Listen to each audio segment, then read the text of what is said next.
Hi, my name is Deborah Torres, and this is my WGU Capstone Project. The title of our project is called Nurturing the Nurse. Helping nursing students identify the importance of self-care and how to implement effective coping strategies. When you're on an airplane, the flight attendant tells you to place your oxygen first before assisting others around you. Why is that so important? Because if you are helping others without your oxygen mask, you're gonna run out of oxygen and you won't be able to help. That metaphor is the same for nursing students and nurses. Nurses are well known for helping others in sacrifice of their own well-being.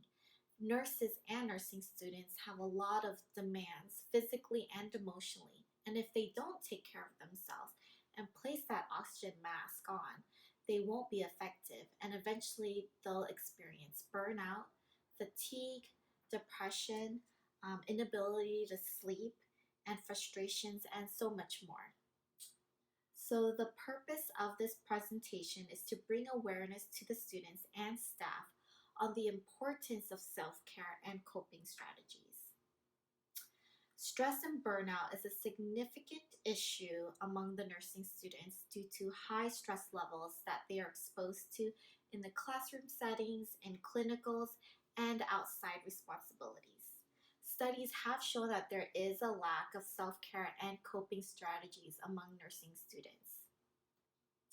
So in my presentation, I will discuss the gap, literature review on the issue and coping strategies, a detailed step-by-step plan of the proposal, success and challenges encountered, and the MSN outcomes.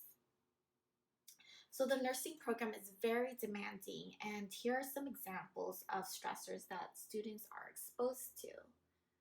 They are exposed to hours of studying.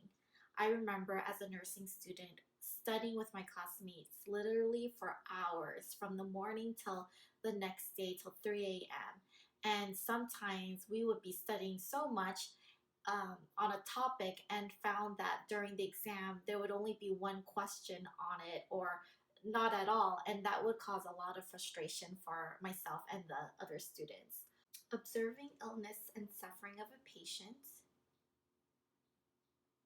fear of making mistakes in clinicals, and pressures in the classroom. Students become emotionally and physically exhausted trying to balance school, work, and family obligations. Some negative effects of stress are poor physical and mental health, anxiety, insomnia, lack of concentration, and the list goes on. Depression is another that is included. And according to the World Health Organization, depression affects more than 350 million people in the world and is the primary cause of disability, and if left untreated can lead to suicide. Nursing students are included in those 350 million who are affected by depression, and 1 in every 3 nursing students suffer from depression. Burnout. Burnout is a state of emotional, physical, and mental exhaustion caused by excessive and prolonged stress.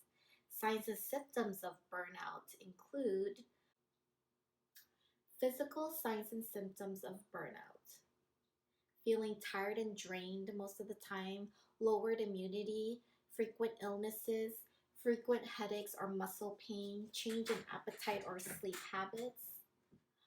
Emotional signs and symptoms of burnout include sense of failure and self-doubt, feeling helpless, trapped, and defeated, detached, feeling alone in the world, loss of motivation, and decreased satisfaction and sense of accomplishment.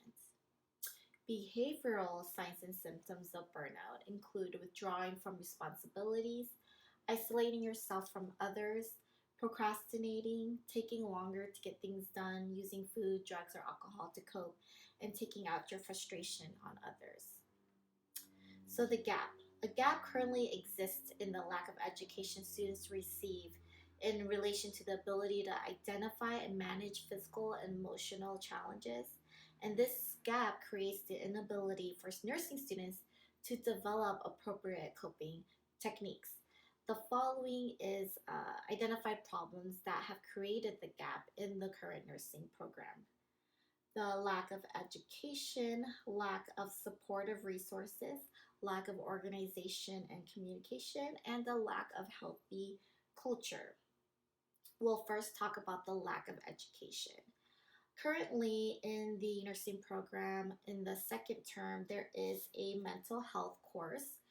It's an 8 week long course, but it talks about the mental health of patients, and they talk about the medications and treatments for the patients. They don't talk about the nursing students, and they talk very little about nursing students or nurses who may have potential mental illnesses. But other than that, the majority is about how nurses can take care of patients with mental illness. The program does not offer any self care course, also. There's also a lack of education. Some of the instructors during my observations do not appear knowledgeable or equipped to teach the course. Oftentimes, the course consisted of the teacher reminiscing about the past as when they were a nurse, or venting about the health industry, or teaching or talking about debatable topics, and very little was spent on teaching about nursing skills and course content. There is also a lack of supportive resources. The organization lacks supportive resources and outlets for the students to utilize.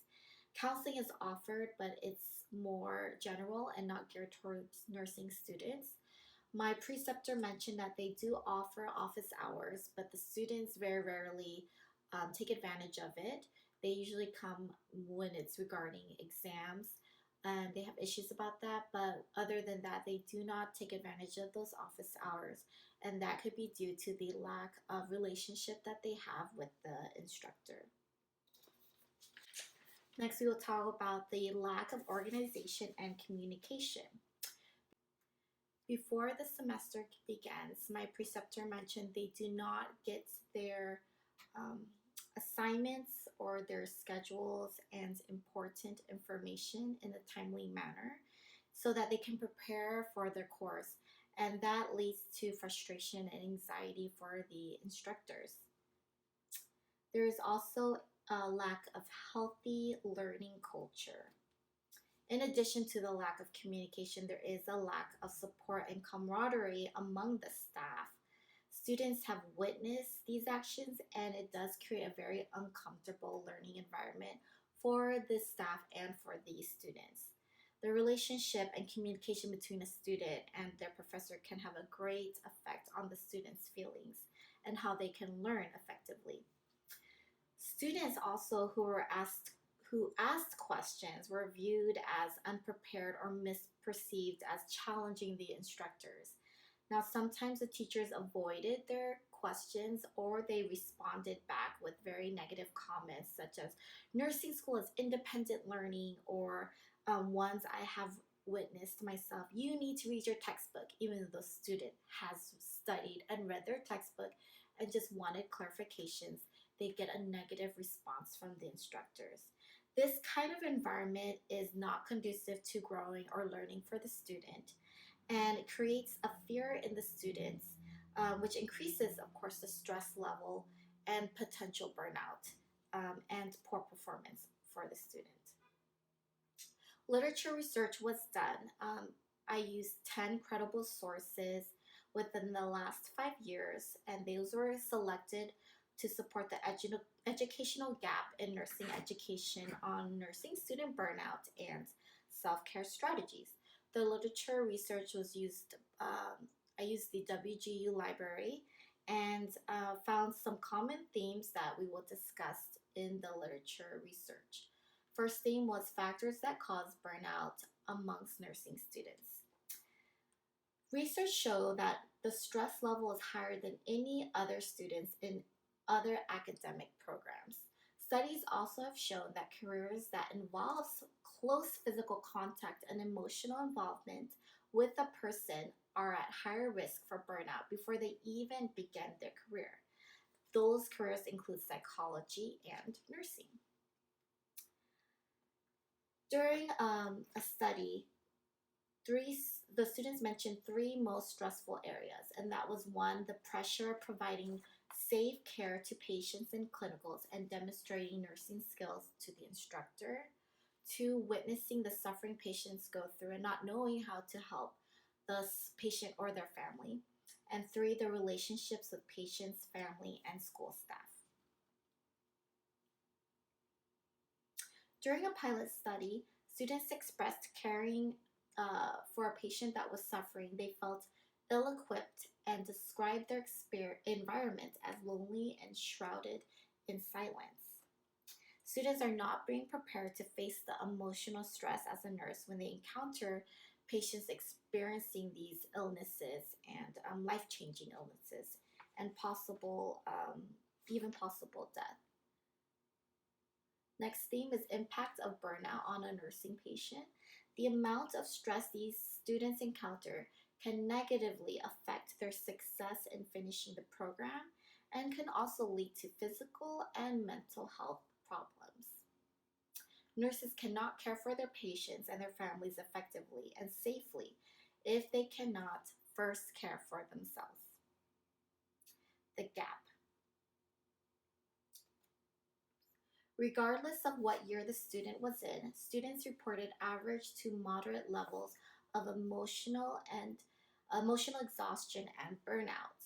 A study in Hong Kong revealed students saying that they did not have an understanding of the signs and symptoms of burnout or any knowledge of self-care strategies.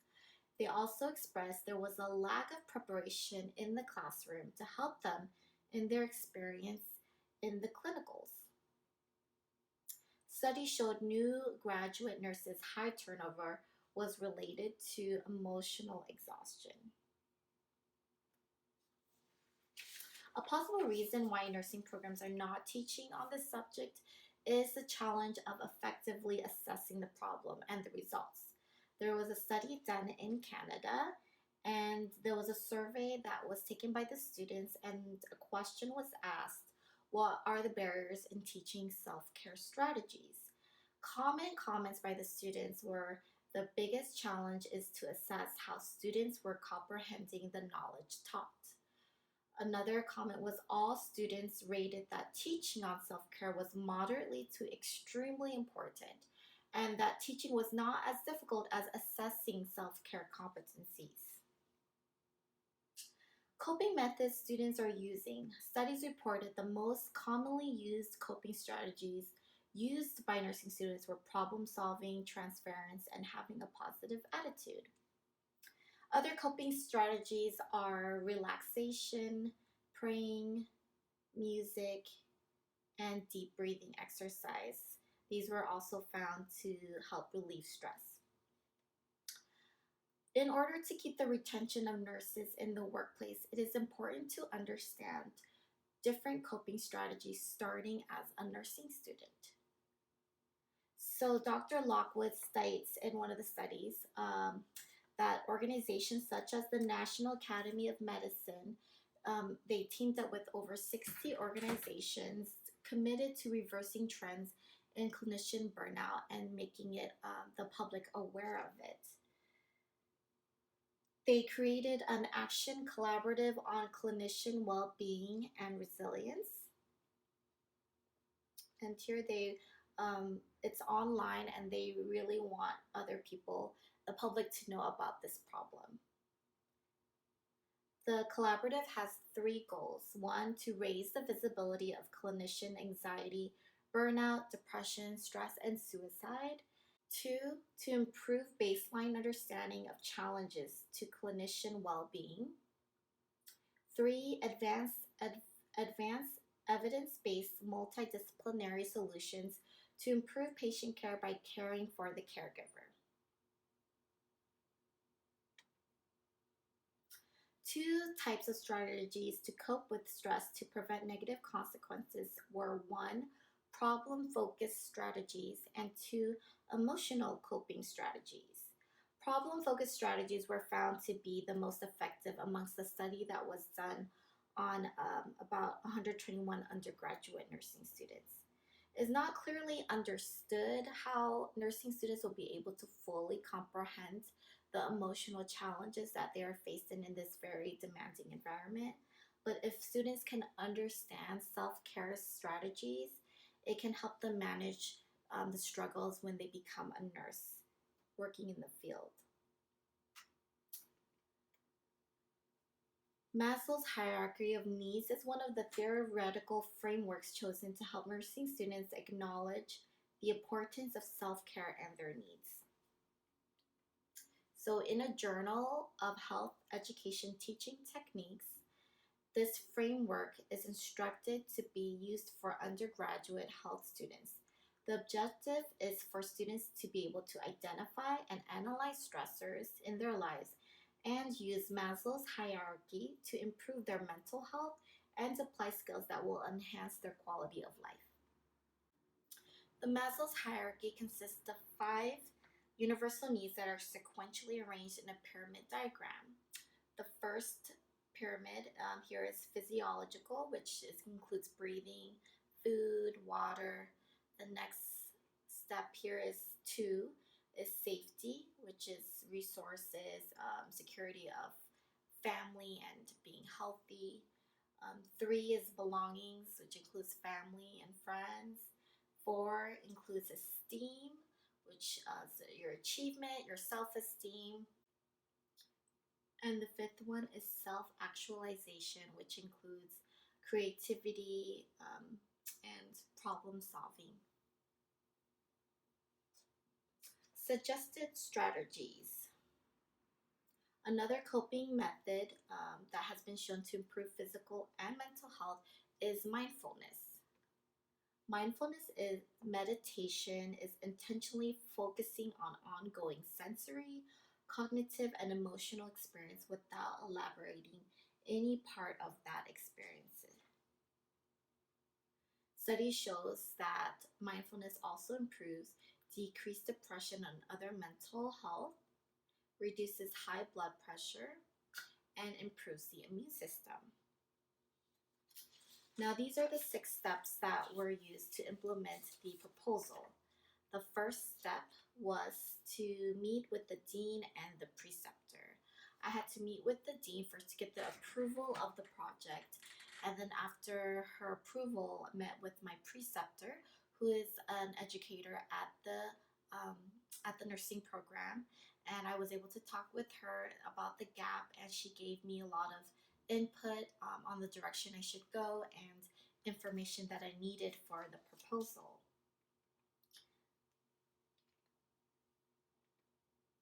The next step, 2, was the literature research. During that time, that is when I went on the WGU library and did my research. And with that research, I was going to present that to the dean and the stakeholders, which leads to step 3, the initial meeting. During the initial meeting, the following was presented: the evidence-based research on the issues, the need for the course and the benefits for the students and for the faculty members. Questions and concerns, of course, were brought up by the staff members, and the majority of them seemed very interested. And during that time, an additional meeting was scheduled with the staff and the dean. The next step, step 4, includes planning and preparing. During this step, I planned the course, and that included the course policies, learning outcomes, course content, the lesson topics, the objectives, teaching strategies, and other requirements that were needed by the course instructor and their responsibilities. Also, the textbook that would be used for the course was ordered, and I had to read over that to make sure it was appropriate, and also watch any of the videos that would be presented to the class. After that was completed, then the last final meeting was held with the stakeholders and the dean. And during that time, the final course was presented, and all the stakeholders and the dean, of course, approved, and no changes needed to be done. And then the very last step was meeting with the IT department. I met with them to discuss surveys that would need to be created for the students after the course, and also talked with the IT department on any setups that were needed for the media so that I can present so that the instructor could present the videos to the students. The next, we will talk about the lesson topic. Now, nurses are known for taking care of others and neglecting their own well-being when doing so. Both nursing students and nurses have a lot of physical and emotional demands, and they have to try to balance school, work, family, and academics and other family obligations. Self-care is very vital for students to be successful in their academics and to provide better care to the patients. This course, Nurturing the Nurse, will give students the information and the resources needed to implement self-care strategies that will improve their well-being, provide safe and quality care, and be emotionally and mentally prepared for challenges in the future. The learning objectives.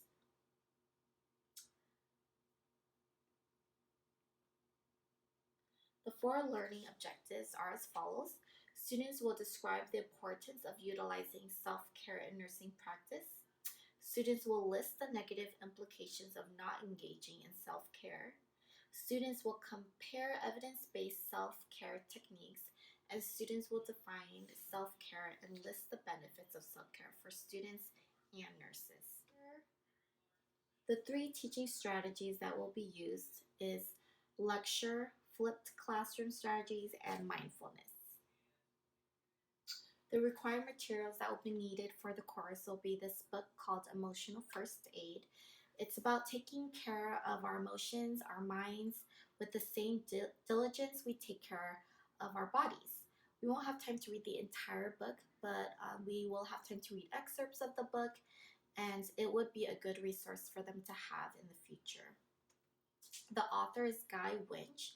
He is a licensed psychologist who works with individuals and couples and families, and as an advocate for psychological health, he has spent the last 2 decades adapting the findings of scientific studies into tools his patients and readers can use to enhance their mental health. We'll also watch a video clip that he is talking about. We'll actually watch this video before we read excerpts from the textbook as an introduction to it.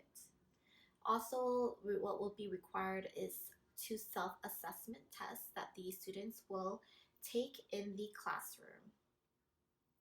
Student learning outcomes. 1. Students will describe the importance of utilizing self-care in nursing practice. 2. Students will list the negative implications of not engaging in self-care. 3. Students will compare evidence-based self-care techniques.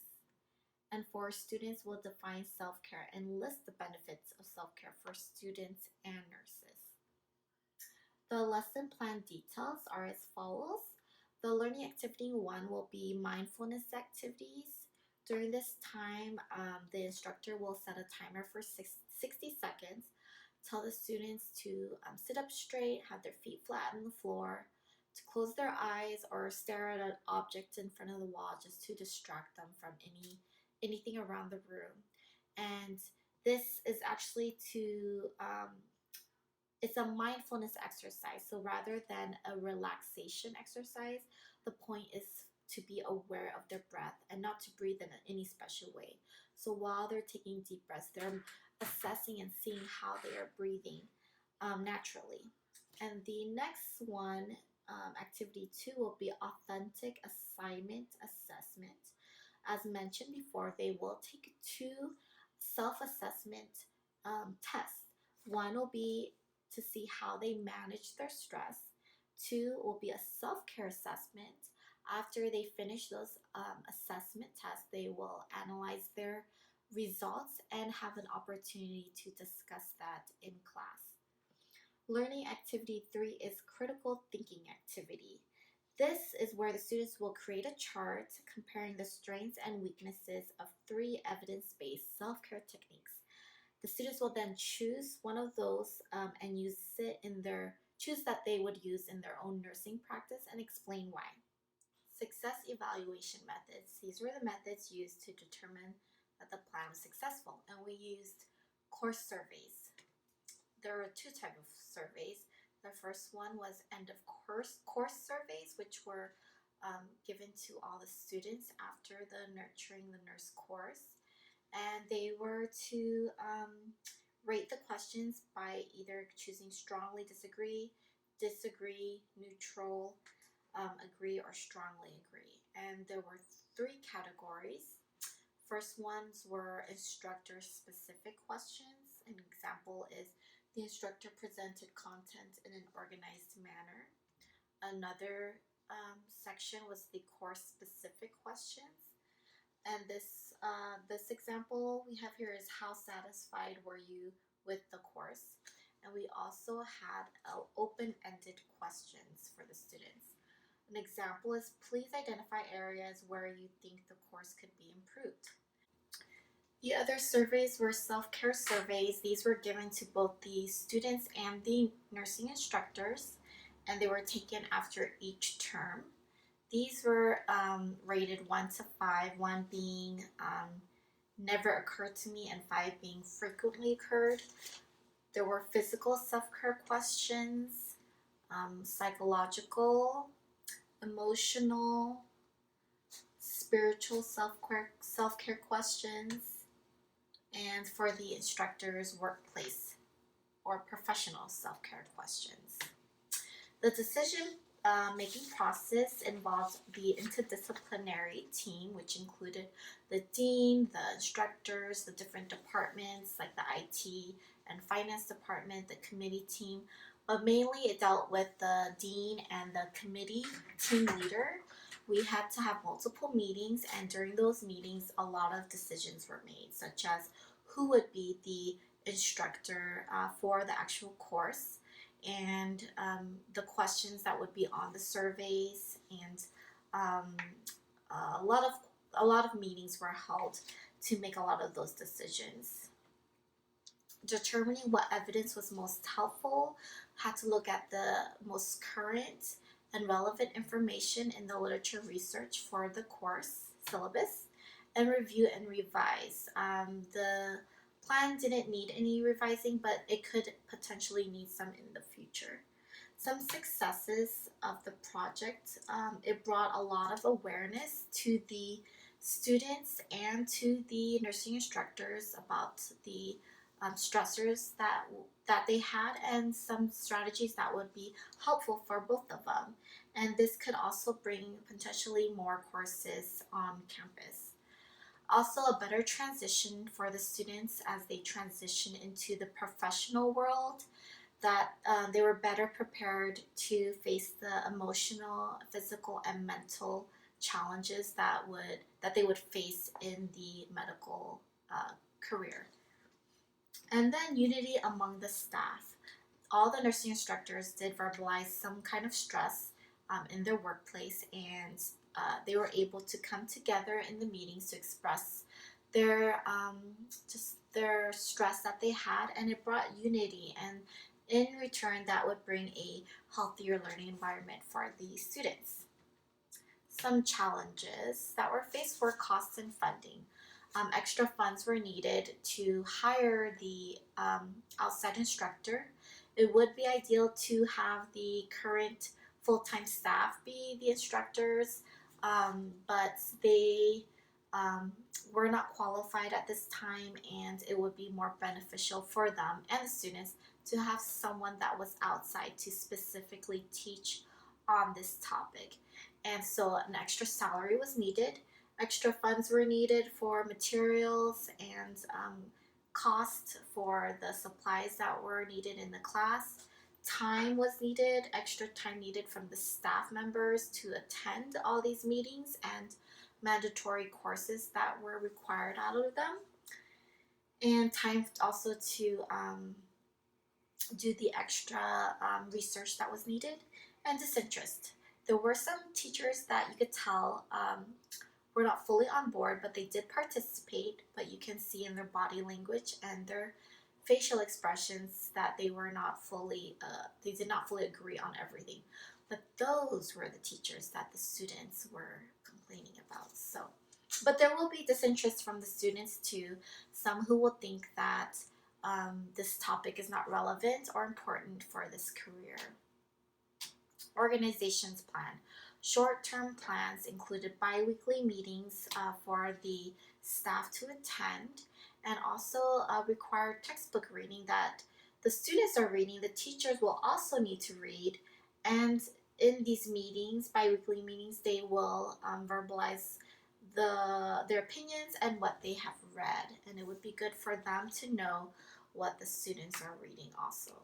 Long-term plans are as follows: ongoing meetings, committee team, additional courses, and surveys. During these meetings, they will provide an opportunity for the faculty to share their experiences and concerns amongst one another. Also, the dean will make time to meet with the staff one-on-one, and by doing that, it will allow the faculty member to express any concerns or issues privately with the dean.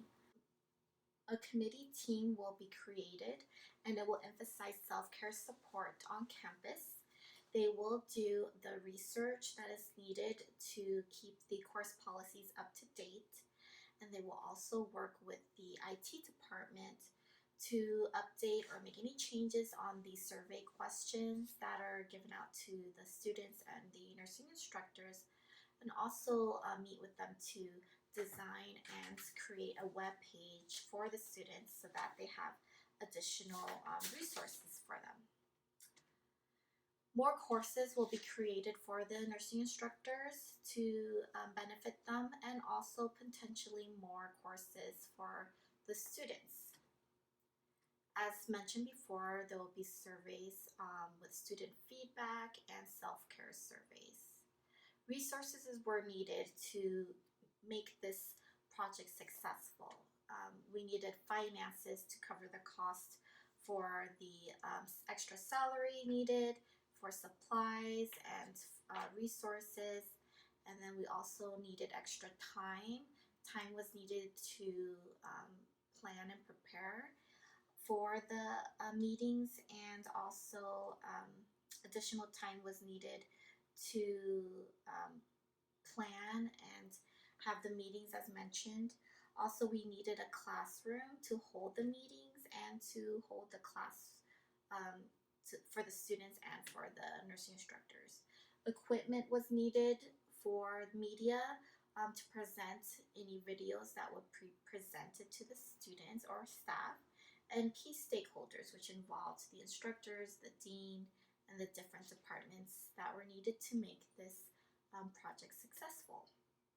There were two MSN outcomes that were integrated into my project. The first one is integration of clinical reasoning with organizational, patient-centered, culturally appropriate strategies to plan, deliver, and evaluate evidence-based practice was implemented into the Capstone Project. The project was first presented with evidence-based research, and after the dean approved of it, the plan was able to move forward, and the project allowed the students to identify these stressors and to identify effective coping strategies so that they can perform patient-centered care in a healthy environment. The other MSN outcome is as follows: an interprofessional team that communicated, collaborated, and consulted with other health professionals to advance a culture of excellence in the classroom and clinical settings. The Dean of the Nursing Education, faculty members, and other departments such as the finance and IT came together with their concerns and their opinions and suggestions, and I was able to collaborate with the dean by email, phone calls, even text message. And throughout the process of implementing, we were able to make positive changes in the curriculum. So it is vital that the well-being and mental health of nursing students are invested in. Students need to begin building healthy habits to cope with stress while in the nursing program. That way, they are able to continue using these effective strategies throughout their careers. These are the references listed, and this concludes my presentation.